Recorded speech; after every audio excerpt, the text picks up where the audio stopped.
Le sang de la rédemption, les fantômes d'Afghanistan. Le vent de l'Hindou. Kush hurle comme une bête blessée, emportant avec lui l'odeur de la poudre et de la mort. En 2018, dans les replis rocheux de l'Afghanistan, une unité des forces spéciales américaines s'est retrouvée prise au piège d'une embuscade dévastatrice orchestrée par les talibans. C'est un massacre. Au milieu du chaos, Jake Hunter, un homme dont le courage confine à l'imprudence, rampe sous un déluge de balles pour secourir son officier supérieur, le colonel Tom Mason. Mason est blessé, la jambe déchiquetée, mais Jake refuse de l'abandonner. Ce jour-là, entre les débris fumants et les cris de ses frères d'armes, une dette de sang est née. Jake a sauvé Mason, mais il a laissé une partie de son âme sur ce champ de bataille. 5 ans plus tard, les cicatrices physiques se sont refermées, mais les cauchemars, eux, ne dorment jamais. Le crépuscule d'un homme ordinaire. Nous retrouvons Jake en Californie. Le guerrier d'élite a troqué son fusil d'assaut pour une clé à molette.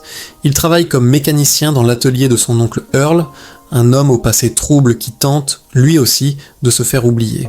La vie de Jake est modeste, marquée par les factures impayées et la menace d'une saisie immobilière. Pourtant, lorsqu'il rentre chez lui et qu'il voit le sourire de sa femme Suzanne et de leur fils, il se dit que la guerre est enfin derrière lui. Mais la violence est un prédateur patient. Un matin, une bande de voyous menée par un certain Fresh débarque au garage. Ils réclament des dettes à Earl, utilisant l'intimidation comme seul langage. Jake, dont les réflexes de tueur ne sont qu'assoupis, les repousse avec une efficacité glaciale. Fresh, humilié, s'en va en crachant une menace de mort.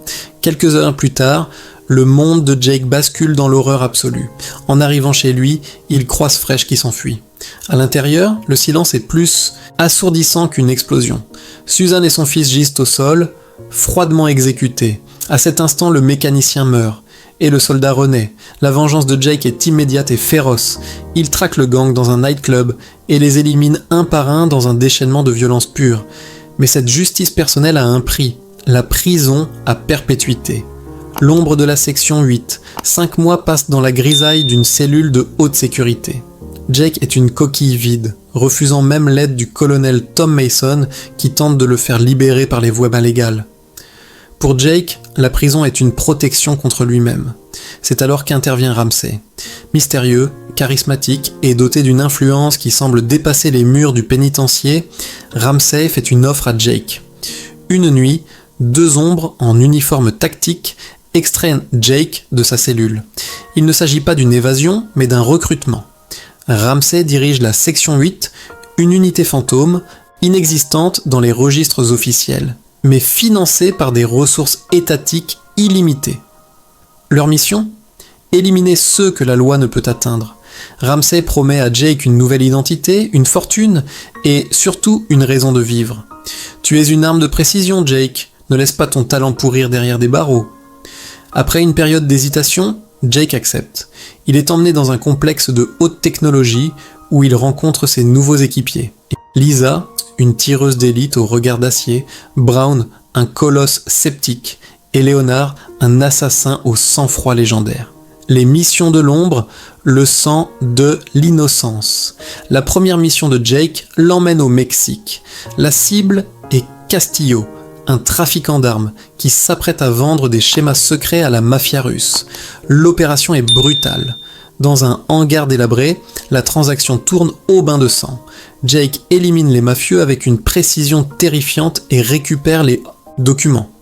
Mais au moment d'achever Castillo, il hésite. Liza, qui observe la scène, lui rappelle froidement « Section 8 n'est pas là pour arrêter des gens, Jake. On est là pour les effacer. » Jake finit par presser la détente, mais un détail le hante.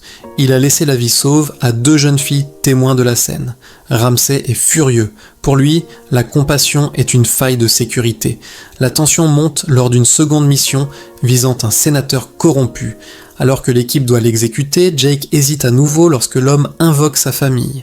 Ses équipiers ouvrent le feu à sa place. Pour Ramsey, le verdict est sans appel. Jake Hunter est devenu une charge, une menace pour l'organisation. L'ordre est donné, Jake doit être éliminé. Le grand twist, la trahison des pères, Jake parvient à échapper à une tentative d'assassinat à son domicile et se réfugie chez le seul homme en qui il a encore confiance, le colonel Tom Mason. C'est ici que son voile se déchire. Mason révèle à Jake que la section 8 n'est pas une agence gouvernementale, mais une organisation criminelle d'ex-agents qui pratique l'extorsion à grande échelle. Mais la vérité est encore plus cruelle. Jake découvre que son fils n'a pas été tué par hasard par Fresh. Ramsey avait ordonné le massacre de sa famille pour briser ses attaches morales et faire de lui le tueur parfait. Et le plus insupportable, Mason était au courant. Mason estimait que le génie militaire de Jake était gâché dans un garage de banlieue. Pour lui, le sacrifice de la femme et de l'enfant de Jake était le prix à payer pour réveiller le guerrier. Lisa, jouant double jeu, attire Jake dans un piège et le ramène inconscient devant Ramsey. Le face-à-face est électrique. Jake est brisé par la trahison de son mentor, mais sa volonté de faire reste intacte. L'assaut final, l'heure des comptes. C'est alors que le colonel Mason révèle son ultime jeu, pris de remords. Ou jouant un triple jeu pour le gouvernement, il libère Jake et déclenche l'alarme incendie du complexe. Le centre de la section 8 devient un champ de bataille. Jake et Mason progressent dans les couloirs, éliminant les mercenaires de Ramsey. Dans un dernier souffle de loyauté, Mason se sacrifie pour protéger Jake d'un tir de Lisa. Avant de mourir, il demande pardon. Jake n'a pas le temps de pleurer. Il affronte Lisa dans un duel désespéré. Elle vide son chargeur sur lui, mais son arme s'enraye. La fin est brutale. Jake l'étrangle de ses propres mains, mettant fin à la menace de celle qui l'avait trahi. Il ne reste que Ramsey. Ce dernier tente de s'enfuir avec 3 millions de dollars en liquide. Après une course-poursuite intense, Jake fait basculer la voiture de Ramsey. Le chef de la section 8, coincé sous la tôle froissée, tente une dernière fois de manipuler Jake en le traitant de faible, incapable de tuer de sang-froid. Jake ne discute pas. 2 balles dans la tête, fermant définitivement le dossier Ramsey. Le nouveau contrat. À la fin de ce carnage, Jake rencontre le procureur général Martin. Ce dernier lui révèle la vérité officielle. Ramsey était un agent du FBI déchu qui avait créé la section 8 pour son propre profit. Le gouvernement avait envoyé Mason pour infiltrer l'organisation et la détruire de l'intérieur. Martin propose à Jake un nouveau départ, devenir un chasseur d'ombres officiel pour l'État. Initialement, Jake refuse. Il veut la paix. Mais alors qu'il rentre chez lui, il trouve Leonard, l'assassin de la section 8, qui l'attend. Leonard n'est pas là pour l'argent ou la politique, il est là pour la réputation. Ramsey m'a donné un job, mort ou vif, ça n'a pas d'importance. Ma réputation exige que je finisse le travail. Le duel final entre les 2 meilleurs tueurs de l'unité est une danse de mort silencieuse. Jake en sort vainqueur, prouvant qu'il est bel et bien le prédateur ultime. Réalisant que le monde sera toujours rempli de monstres comme Ramsey, Jake monte dans un bus et compose le numéro du procureur Martin. « Je suis prêt », dit-il. Le guerrier a trouvé une nouvelle cause. La guerre continue. Analyse et développement. La psychologie du guerrier brisé.